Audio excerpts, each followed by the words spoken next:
The prose just, that kind of writing seems to me like the prose seems like styrofoam or something. But it's plot-driven. Yes, but the plots are so simplified. It's like a jigsaw puzzle. You know, you match the color and the shape, and then you put it all together. It's all very packed, neat, and done. And then, you know, it's a picture that's completely unrelated to life. Life is a mystery, a true mystery. It's true. It's true. And yet, I can't wait for the next one.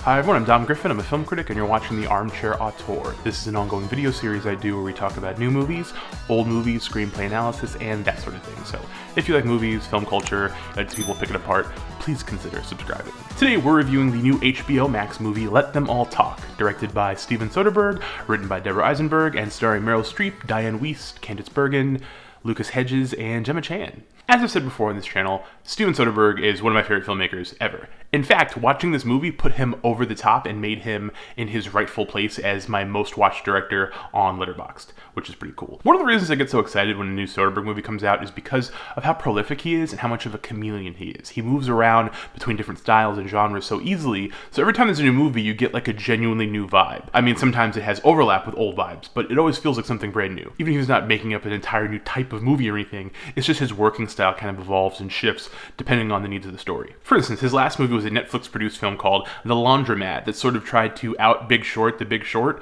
with its look at the Panama Papers and the intricacies of global finance. But this new film, the first for his new HBO Max deal, he shot in like a week on a ship sailing from NY to the UK with like 2,000 actual customers on board. The movie, made in a semi-improvisational style from a script written by author Deborah Eisenberg, follows Meryl Streep as Alice Hughes, a famous and celebrated author struggling to write a sequel to the book that first won her the Pulitzer Prize, a domestic drama that was, essentially, a thinly veiled narrative about her friend Roberta, played by Candace Bergen. Because she has been so estranged from Roberta and needs to see what she's been up to in the last 30 years, she invites her and their friend Susan, played by Dianne Wiest, on this boat trip across the sea for her to accept an award. Alice also brings along her nephew Tyler, played by Hedges, to help look after her friends and be a potential go-between if need be, as she's become so disconnected from them. Incidentally, Alice's literary agent Karen, played by Gemma Chan, sneaks along as well so she can figure out if Alice is writing the sequel they all want from her and how well it's going, putting Tyler in the middle. It's a very breezy and chill movie, sporadically interrupted by tense dialogue and awkwardness between these three old friends and their lost connection. Susan and Roberta get along fine because they remain closer, but Alice may as well be an entirely new person to them. It's a film, not unlike an actual farce,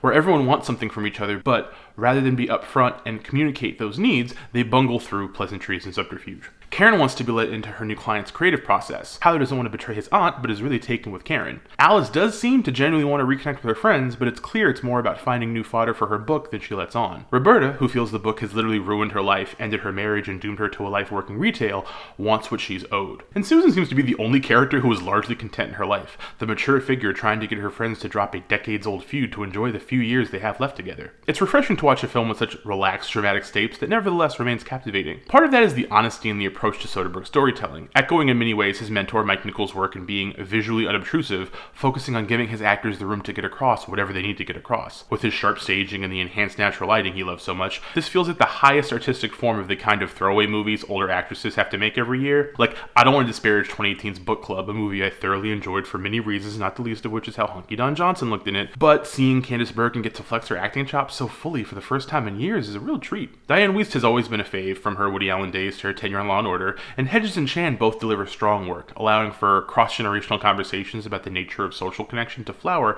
in an organic way. But more than anything, I love that Streep, while the technical star, is just so understated here. It's a fun role in that her absolute Merylness works to the part's advantage. Her exceptionalism informs the character's isolation from her peers, and she makes Alice so pretentious and so irritating without making her fully unlikable, without ever making her someone you do not want to watch and observe. As I said in my Mank review, I love that someone like David Fincher is so exacting and exerts so much control over his films, even if he does not seem to know what year The Wolfman came out. Frankenstein and The Wolfman all rolled into one, only... I don't make cheap horror pictures, Universal does.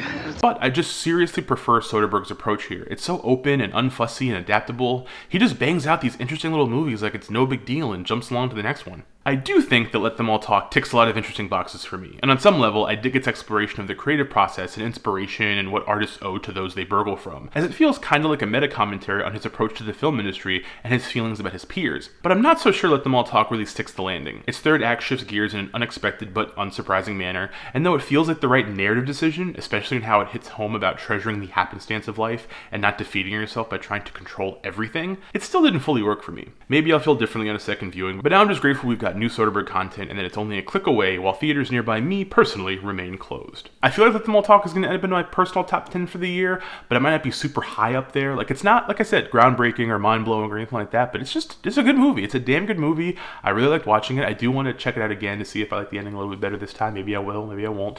But it's just good. It's like super dope, and like I really am stoked that HBO Max is sort of building like a little bit of a different brand for themselves in relation to Netflix, and that, I mean, some of their original stuff is like garbage, obviously, just like any streaming platform's original stuff could be garbage, but by locking down someone like Steven Soderbergh, I think he's going to give them a really interesting mix of new movies. Like, his next film already sounds like amazing, and if you guys haven't heard about it, you should definitely check it out. I'll put a link in the description below about it. Those are my feelings on Let Them All Talk. Movie I really liked, really, really good stuff. Like, you know, flat 2-hour movie, definitely worth seeing if you can, if you have HBO Max or whatever, and yeah.